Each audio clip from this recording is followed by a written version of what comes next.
Hello, welcome to Right Size Your Life. I'm Jenna Chmielewski, Seniors Real Estate Specialist with ERA Reardon Realty. Normally on Right Size Your Life, we're focusing on health, financial, legal issues as one encounters when they get older. Today's going to be a little bit different. Have you ever considered creating a bucket list? Many of us think about the movie with Morgan Freeman, but there are so many elements that help you live your life in the later phases of retirement, and your bucket list definitely should be considered. Joining me today, I have Martha York. Hi. From Wellwise Services. Martha, welcome. Thank you. I'm so happy to be here. So many people wait until they get a terrifying diagnosis to think about creating a bucket list. My family was that way. My grandmother was diagnosed with Parkinson's, and suddenly she and my grandfather wanted to make that last global tour before her disease progressed. Gotcha. But I think you are challenging people to think ahead and not let a life situation create that. So why don't you explain to us what exactly is a bucket list? So that term, creating a bucket list, was really designed for when you think you're going to kick the bucket. What are some things that you want to accomplish? And I can see where people wait until they're in a life-threatening situation before they consider it. But my opinion is the opposite.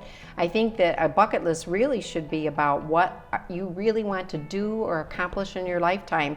And the future is unpredictable. I know that as a cancer survivor myself, right? That you don't know what's going to happen in 10 or 20 years from now, but you can still be living your best life now and today. So that bucket list really should be taking steps towards doing the things that you really want to do and accomplish now. Don't wait. Great. So what kinds of goals should be on somebody's bucket list? That is very unique. A lot of people over the age of 55, when you ask them that, they have some common themes. Some people want to address their finances and either pay off some debts or save for some things that they really want to do. Other people want to improve their fitness or their health. But certainly travel comes to the top of the list for a lot of us, you and I That's included. mine. Yes, and adventures. But there can be other smaller things, like maybe I just want to try a new hobby, or I want to develop some friendships. I've lost some friends through the years, or things have transitioned, so maybe I want to improve my social interactions that way.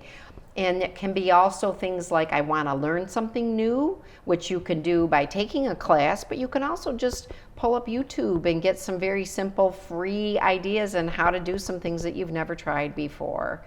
So artistic things, creative things. There could be just a variety of categories, but I always say just think about what makes you curious. What is something you've always been interested in, or it kind of makes your heart race a little bit when you think about it? And then what could I do that might give me an opportunity to try some of those things? Absolutely. So could you give us maybe some sample questions? Yes. Maybe it's facilitated by, maybe you're facilitating it for a loved one, or, what if you're making your own self-to-do bucket list, how would you do that? So first of all, I say start by dreaming big. Don't let fear of, oh, this is going to cost too much, or I don't have the strength or stamina or skills. Just dream big and ask yourself some of these questions, like where in the world would you like to travel or visit? Or what new experiences do you want to have? And it can be something like, is there a new food you want to try? Or is there a new store you want to visit, right? It doesn't have to be far away or unattainable. But maybe a question would be, what ways do you want to improve yourself physically? Do you want to have a different regimen? What are some things that you might want to do to improve your mental health and your spiritual health? For the mental health, it might be, how do I set boundaries against things that are kind of draining my energy and carve out the time for me to do some things that are of interest and benefit to myself? Do you have financial goals that you want to do that we talked about a moment ago? Or is there an adventure that you would like to try someday? Or some sort of new self-care regimen, something that maybe you want to start journaling, or you want to practice meditation and mindfulness. There's a lot of things that you can do that might help you to learn to live a life of ease and joy that you just didn't even think were possible. But you have to invest time and sometimes resources to actually say, this is important to me, and I want to get there. I want to try these things. So it might be advantageous even to discuss maybe with a financial planner. Sure, absolutely.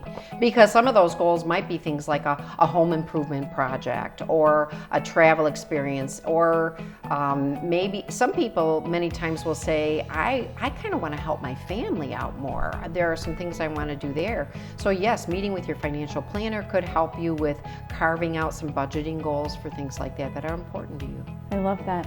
I remember hearing a lot of continuing universities have specific classes for retirees. I remember Hillsdale College had a nice, diverse program for retirees to be able to learn more. And so there's so many things. But I really love the opportunity where maybe your bucket list isn't just focused on yourself, but like you said, your family, maybe your community. Yes, maybe volunteering. Yes. That could be on the bucket list. Is there something that you've always had an interest in doing? My husband said to me the other day that he was curious about volunteering for Special Olympics, and I thought, I never heard that from you before. How cool would that be? So great. Yes, and a lot of times in age, people start getting a little bit more depressed because they're feeling a little bit closed in. Yes. So those kind of opportunities, I think, would also help the quality of life. Absolutely. That social connectedness, that's such an important thing, that we want to make sure that we are finding ways to connect to others. And especially since the pandemic, some of us have kind of lost our confidence in how to do that. So your bucket list might be to just take that brave step to start socializing again, going to events, inviting people over, those kinds of things. Yep. Well, we're run out of time for today, but you're coming back. Yes. And we're going to talk a little bit more about bucket lists. Great. But in the meantime, if somebody would like to get a hold of you, how do they do that? Yes, they can contact us at Wellwise Services. The phone number there is 517-592-1974, or they can email me. It's martha.york@wellwiseservices.org. Perfect. Thank you so much for your time, and we'll see you again soon. Thank you. Thank you. And we'll see you soon, hopefully, as well. If you're going to create your bucket list, and if one of those is talking about planning on selling your home, contact me, Jenna Chmielewski, Seniors Real Estate Specialist with ERA Reardon Realty. You can contact me at 517-937-5232, or you can email me at realtorjennacares@gmail.com. If you want to order your right sizing guide, don't forget, you can go to my website, realtorjennacares.com, and send me your right sizing guide. So thank you so much again for joining me, and we'll see you again soon. Have a great day.